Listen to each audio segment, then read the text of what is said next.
cette guerre qui a duré 40 ans, moi je dirais que les deux groupes doivent se mettre à table parce que toute guerre se termine par des négociations et la paix reviendra en Casamance, ça c'est sûr.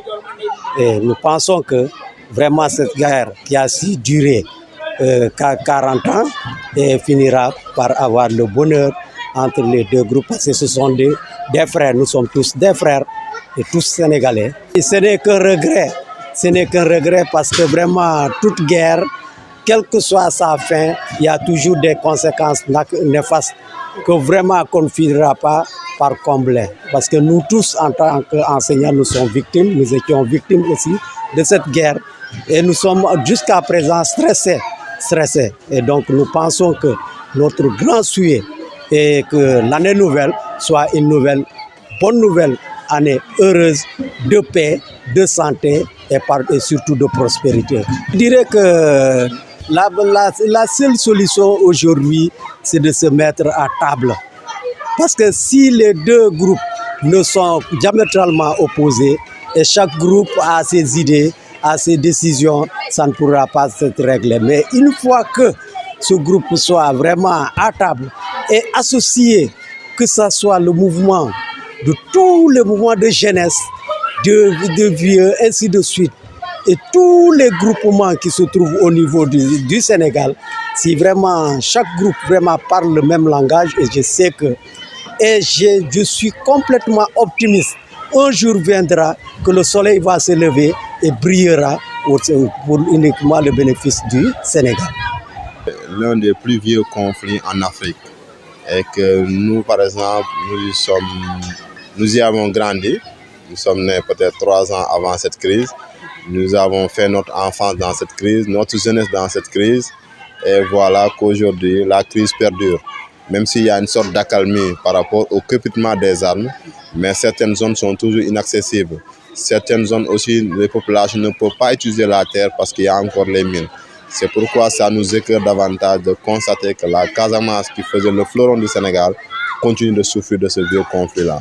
Nous avons constaté que c'est un conflit sénégalais qui se déroule dans la zone de la Casamance, la région naturelle, et que ceux qui sont en train de s'en tuer sont des fils du Sénégal. D'un côté, on perd des militaires qui sont nos frères. De l'autre côté, on perd des combattants aussi qui sont nos frères. Parce que vous savez, le Sénégal, tout le monde est parenté. Et c'est pourquoi ça nous fait davantage mal. Nous constatons aussi qu'il y a des étrangers aussi qui ont eu à perdre la vie. Et ce qui fait que l'économie est au ralenti. Le tourisme aussi est au ralenti. Et la plupart des jeunes n'arrivent pas à trouver le travail. Nous avons constaté la Sonacos qui est là. Les industries halieutiques aussi ont disparu, ce qui fait que beaucoup de jeunes sont en chômage liés à cette crise. Malheureusement, nos autorités n'ont pas encore pris la pleine mesure de cette situation pour faire redémarrer, en tout cas, faire redécoller l'économie casamançaise afin de permettre à tous ces jeunes-là sans emploi de pouvoir trouver de l'emploi, mais aussi à ces pères de famille qui ont eu aussi à perdre l'emploi de retrouver leur dignité par les indemnisations parce qu'ils ont eu aussi à perdre l'emploi. Beaucoup de citoyens ont été accusés injustement de cette crise. Ils ont été soit tués, il faut récupérer leurs enfants et les faire les pupilles de la nation. Il faut récupérer leurs familles et pour pouvoir les accompagner, comme on l'a fait avec le bateau Joola, comme on l'a fait par rapport à certaines crises où il y a eu naufrage avec les pirogues au niveau de Batendi et aussi dans d'autres zones du Sénégal. Il faudrait penser à ces enfants de ces victimes qui ont été vraiment touchés par cette crise-là. C'est d'accepter de discuter partout dans le monde, au Sénégal, mais aussi en intégrant toutes les factions rebelles, mais aussi intégrer aussi dans cette dynamique ceux qui ne sont pas favorables à une indépendance de la Casamance. Je crois que c'est comme ça seulement qu'on pourra trouver une solution économique, politique à cette crise aussi, qui est culturelle aussi.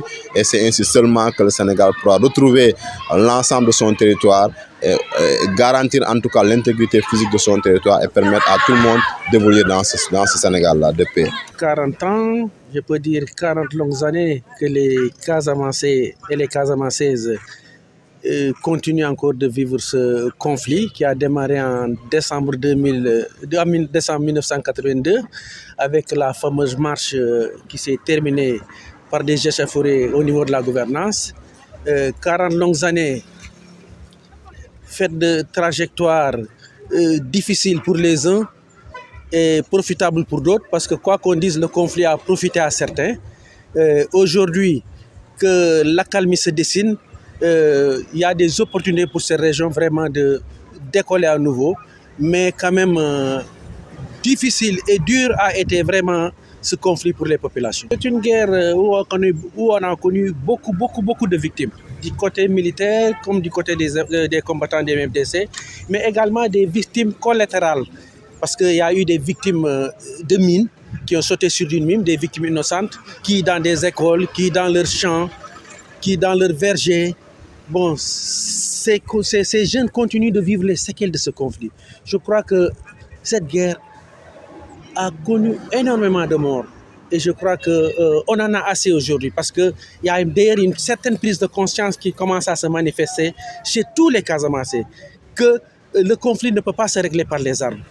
Il faut quand même aujourd'hui privilégier le dialogue, et je crois que c'est dans cette dynamique que tous les acteurs se sont inscrits, et c'est le salut pour tout le monde d'ailleurs et pour cette région.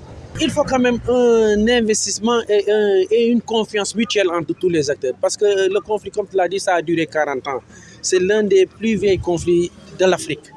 Et je crois qu'aujourd'hui, tout le monde s'est inscrit dans la dynamique de paix, dans la dynamique de dialogue.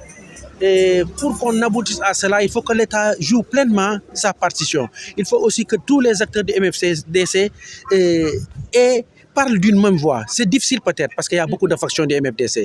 Ce ne sera pas facile. Mais il faut que l'État aussi comprenne cet enjeu-là et traite avec peut-être chaque faction. Trouver un terrain d'entente avec chaque faction. Peut-être un jour se retrouver avec toutes les factions, que toutes les factions se retrouvent avec l'État pour essayer d'amorcer les points cruciaux qui vont permettre à la Casamance de retrouver une paix définitive. Et je crois que c'est possible.